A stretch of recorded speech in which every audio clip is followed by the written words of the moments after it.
Hello, and thank you for clicking on this video. So I wanted to ask you, do you try to give God the details?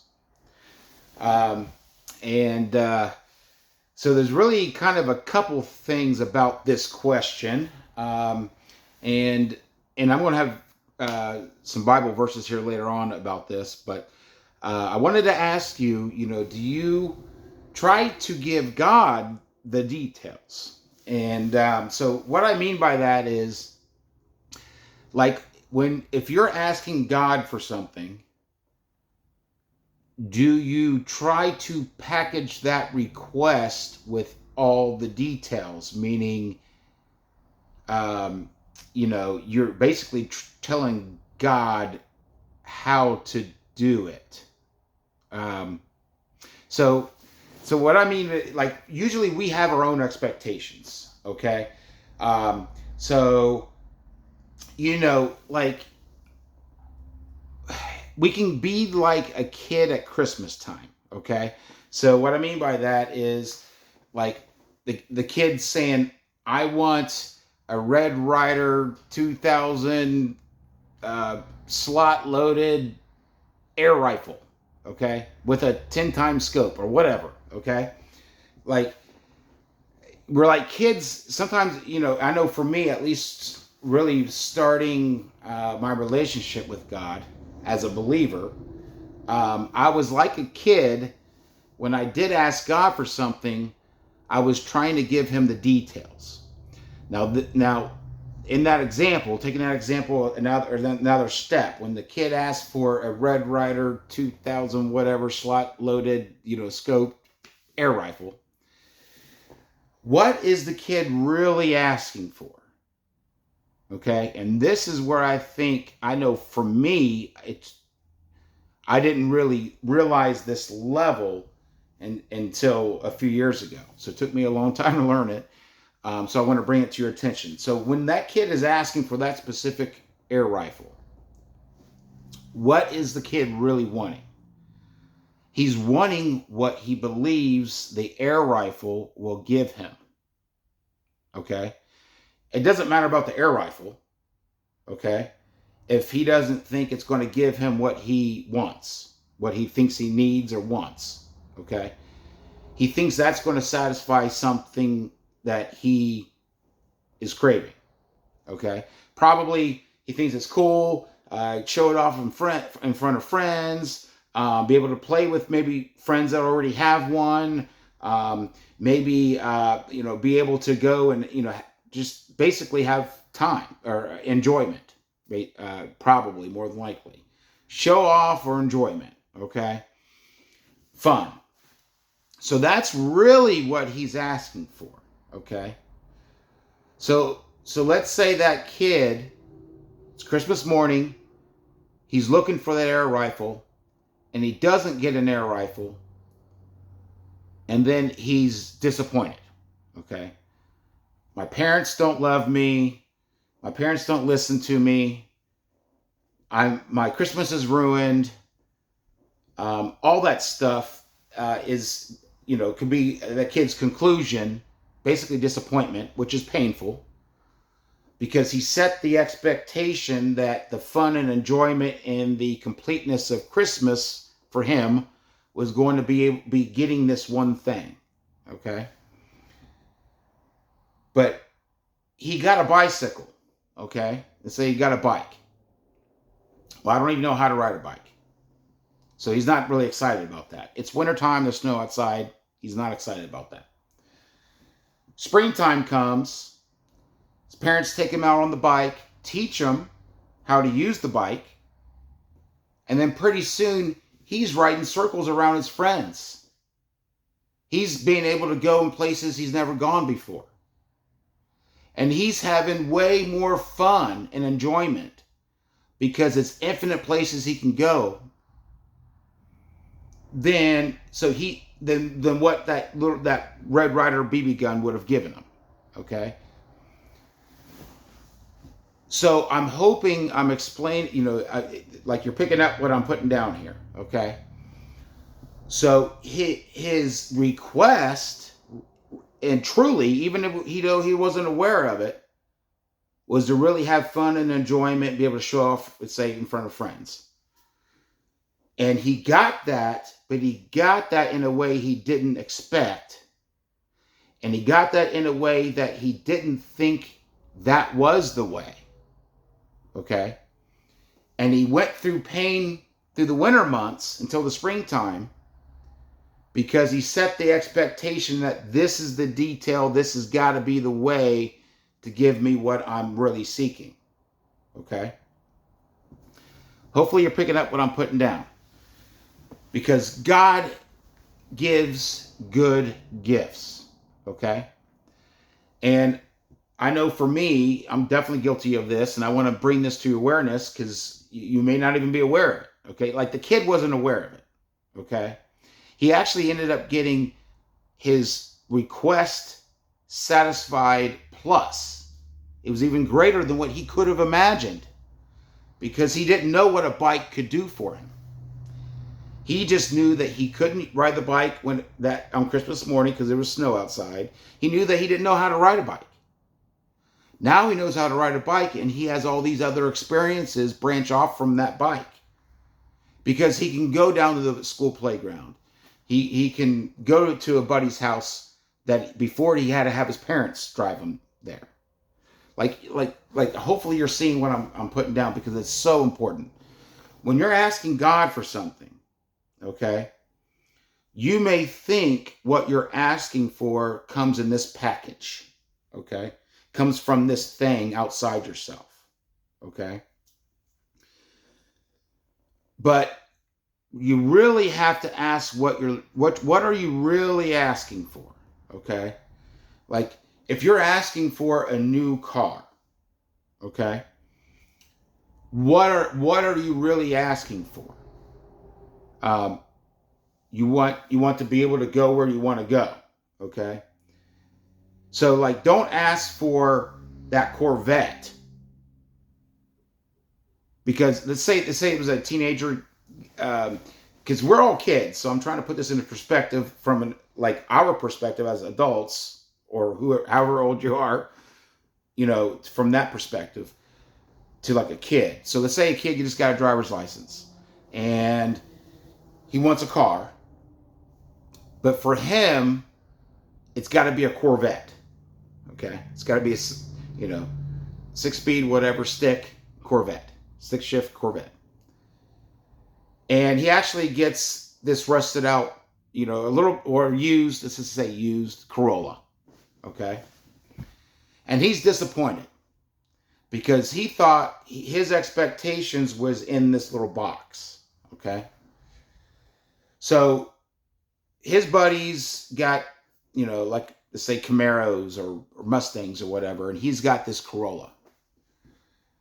And so he doesn't, because of his expectation, he doesn't feel satisfied, okay? But it's an automatic. The more he's realizing about his friends' sports cars is they're not reliable. They use up gas. Now his friends have got to pay so much money just to be able to use it, and he's getting like double the gas mileage, okay? Their friends' cars are breaking down, and they have to wait to save money to fix it. His is just reliable, just driving wherever he needs to go, okay? And maybe it took time, but hopefully that teenager realizes that he got what he wanted plus. Like he was disappointed at first because he thought he needed a sports car to really fulfill him. Because his friends had sports cars. But what he was really needing is transportation to be able to go wherever he wanted to go. And what he got was a vehicle that would be able to fulfill that the best. Never breaks down, most gas mileage, putting in less money, be able to use it more than what his friends are doing with their sports cars. Okay? I'm trying to use an analogy here and hopefully, again, you're picking up what I'm putting down. Because the way God works is like if you ask for that in a box, give him all the details, and you set your expectations there, you may be blessed more than what you recognize. Basically, he's going to answer the prayers, but believe me, most times it's not in the way you expect. We work in a limited box with our limited understanding, okay? He's working with infinite possibilities, okay? And he gives good gifts. So even though you think this one thing or this one way is what you need or want for fulfillment, what you're really looking for is that fulfillment, whatever it is, wisdom, peace, whatever. And he gives it to you, but it doesn't look like what you're expecting. You may completely miss the gifts he gives you because he knows you. He gives good gifts, only good gifts. Okay. Now, sometimes, like I've mentioned in a couple, past couple of videos here, sometimes what you're seeking, the only way to gain that is through tough times. Okay. Not all the time, but that could be it. So but my point here is, be careful of how you're really looking at things. Okay. Trust in the Lord. And when you ask for things, know it will be. Okay. Sometimes you have to wait. Sometimes there's patience you have to have. Okay. Because the timing isn't perfect. He wants to give you a perfect gift. But a lot of things are based on perfect timing, okay? Like, let's say that teenager that got the Corolla instead of the sports car. Well, what if he got the sports car? Okay, he would be in the same boat with his friends where the car's in the shop most of the time, or he doesn't have enough money to fill up the gas tank, or maybe he doesn't even know how to do stick shift, and let's say he went on the road and actually he would cause harm to himself by getting into an accident because he wasn't responsible enough. He wasn't ready for that. Okay? Expand that kind of analogy to really our lives. Okay? You don't know what you don't know. God knows what you don't know. Okay? So there's a couple things here I'm trying to point out. But trust in God, okay? And don't give him all the details because what he will give you is even grander than what you could even imagine. Outside the box of your knowledge and understanding, okay? And also be mindful of really what you're asking for. If you're asking for any things, okay? Really try to go beyond that. And what are you really asking for, okay? And sometimes also realize what you have, okay? Like, this world tries to get you in this cycle of competition, of materialistic things, and if you don't have certain things outside of you, you're not satisfied. I mean, that's what all of marketing is about, okay? And that's a whole nother video. But my point is, don't get caught up in those snares, okay? Because that's all stuff of the world. And I mentioned before, be in the world, not of the world, okay? Because this world is death. They're temporary. Everything's temporary. And what you're really looking for doesn't come from things outside yourself. You already have it. But if you're setting your expectations on the wrong targets, you may not even be aware or see the blessings and the good gifts that God has given you. Okay? I'm trying to convey something that took me, I know, a long time, so it's hard to really, really convey it, but I didn't think big enough about God. Okay? I was really of the world and not just in the world. Okay? And I'm trying to, if you're not aware of this, trying to expand your awareness to not limit God. Don't give him the details. Okay? He already knows more than you. He knows everything. Ask for the gifts of what you're really looking for. Peace, love, like wisdom, like truth, joy,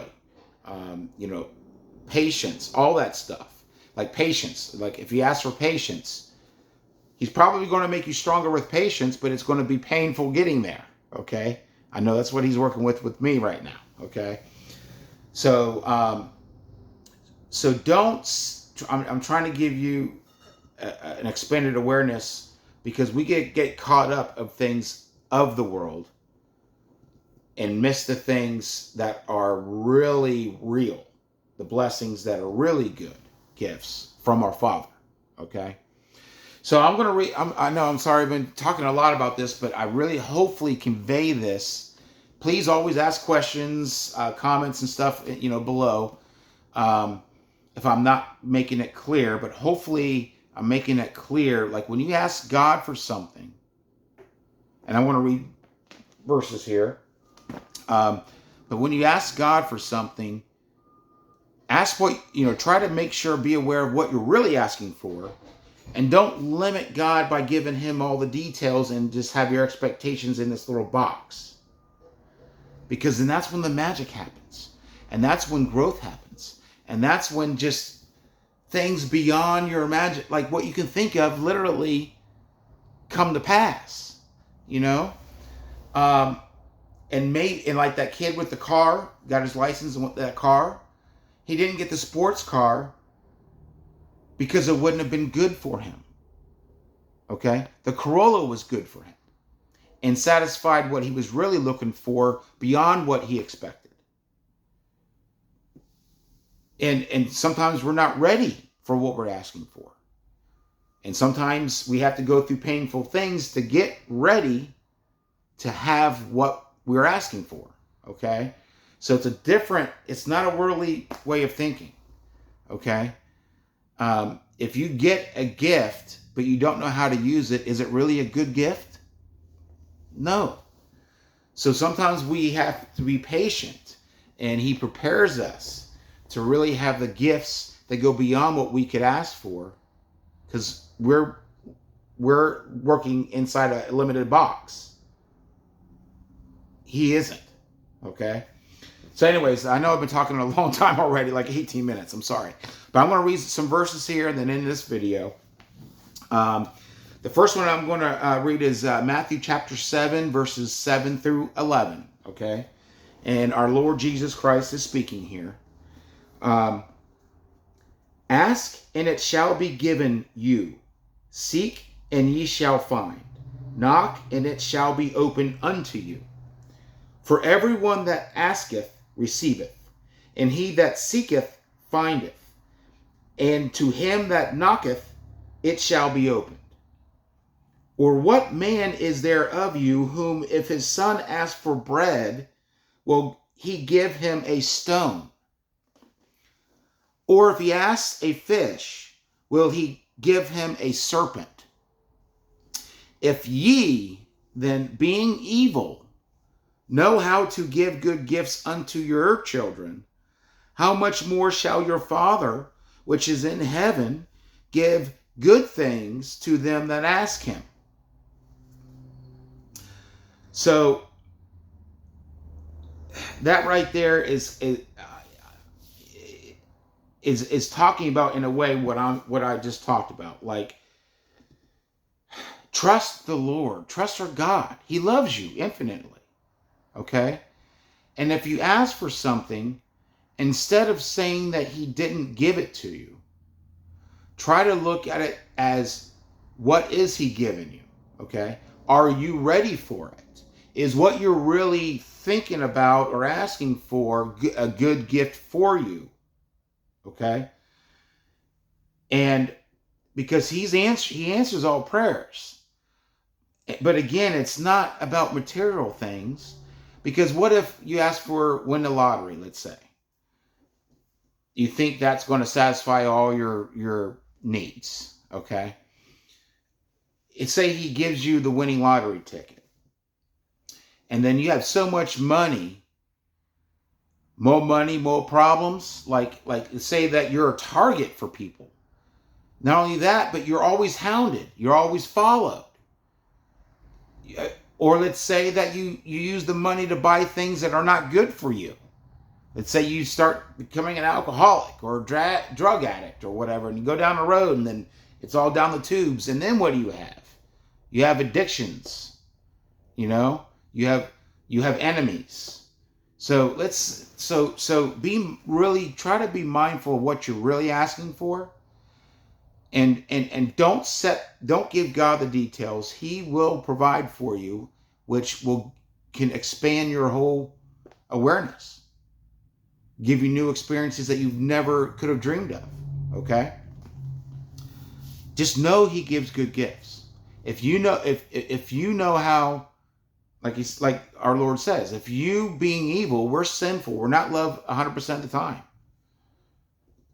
If you still know how to give good gifts, don't you think our Lord, who created everything, who is love itself, knows how to give you a good gift? So don't. My point here is don't. I've heard throughout my life so many times that, oh, God doesn't answer prayers, or God doesn't like me, or God didn't give me what I asked for it, and God didn't give it. He gave it to you, but if your expectations is in this little box, and that may not be good for you.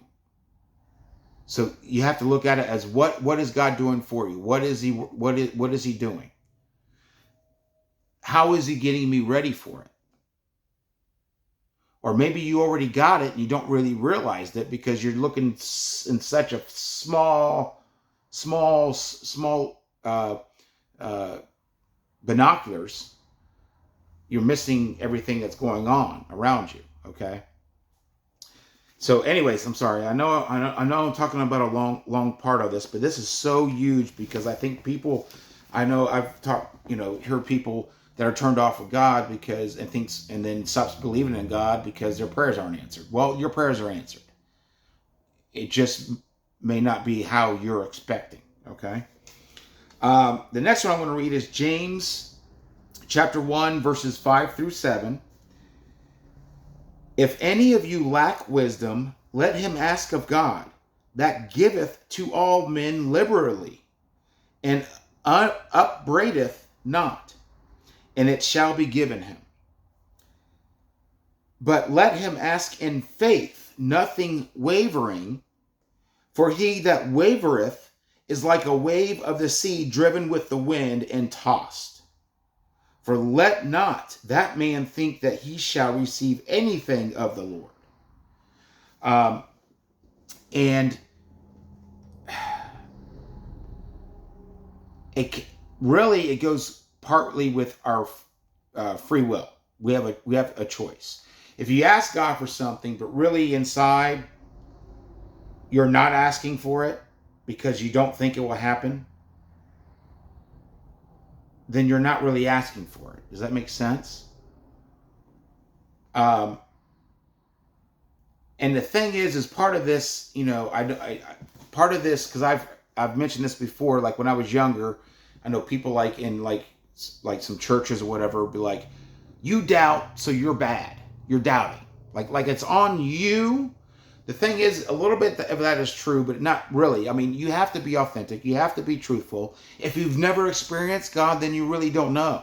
But the problem is this. It's called a leap of faith for a reason. You really have to try to walk with God, involve God, talk to God, and you have to really give him an, I don't know, I guess that opportunity, okay? Like, it's not just about saying, it's about really feeling the emotions. And I've talked about this before. Your emotions are more real and powerful than really what we understand or what you're told. Like, you can talk to God, but you don't really desire it unless you really feel it inside. That's why sometimes it has to take a tragedy for us to really go to God with true desire in our heart. And that feeling, that craving, please God. for us to experience God and actually give him a chance to do something. Does that make sense? So, but you really, so you can't know without experiencing, and you can't experiencing without seeking, and you can't seek without being aware. And so you got to try. Okay, you got to try and open that door, knock, and he will open it. Okay.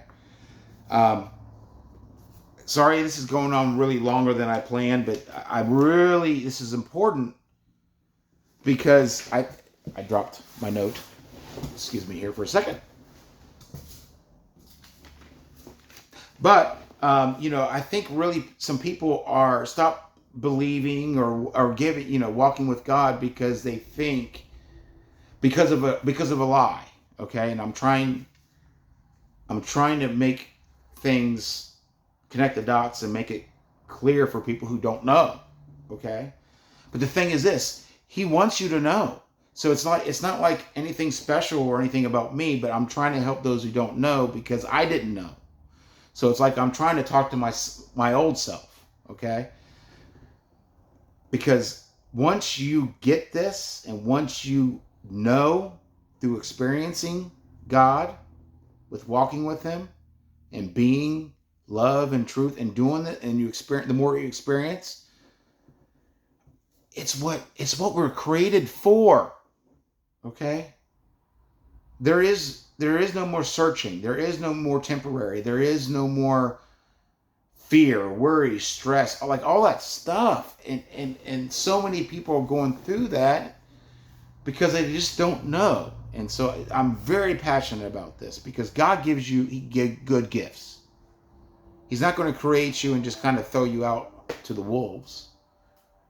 It may feel that way from our limited understanding and perspective, and that's why I'm trying to expand that awareness to you, okay? Because it took me 40 years, my life, to really get to that point. And but everything changed completely, undescribably better when I understood this. So anyway, sorry. Thank you for sticking with me if you're still with this video. One more verse to go. It's 1 John chapter 5, verses 14 through 15. And this is the confidence that we have in him, that if we ask anything according to his will, he heareth us. And if we know that he hear us, whatsoever we ask, we know that we have the petitions that we desired of him. And what I love about this is it doesn't say believe. It doesn't say hope. It says no. And that's what I'm talking about. Like, God, about 3 years ago, made himself so real that I went from a believer, I've talked about this, to a knower. Like, just like that, I don't know anything, like without thinking or hoping or convincing. Like, when you set your alarm clock, it's going to go off, let's say.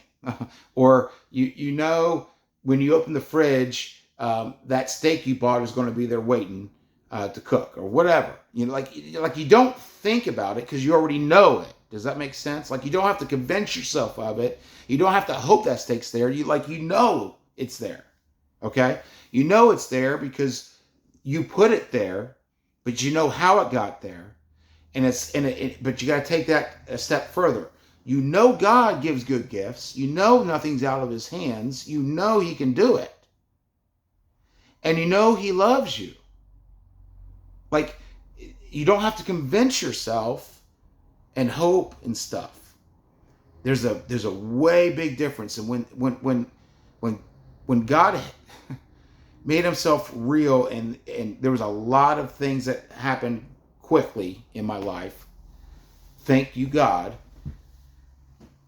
it just clicked, and things are so much more simple and easier in a way, but at the same time there's so much more depth I see. So there, it's not like, okay, everything's good now.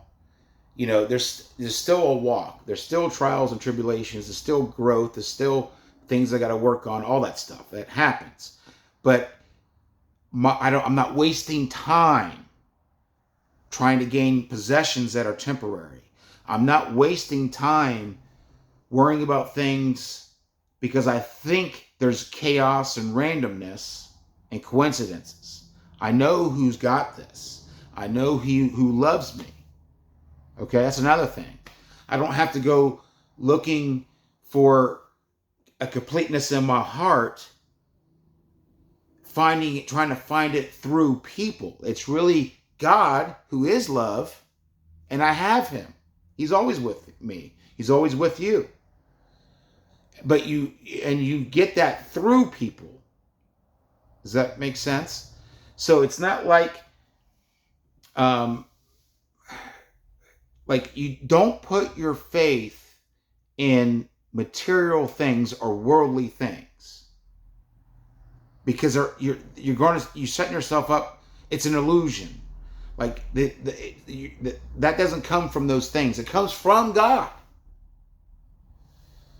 And so, anyways, I'm sorry this has been a half an hour, and I apologize it's been so long, but this is so important, and I hope you got this. And if you're still watching, thank you for putting up with this video, because I know I can go off on tangents, and I know I can, but I'm trying to explain and convey things that are hard or almost impossible to convey, because you need to seek. You have free will.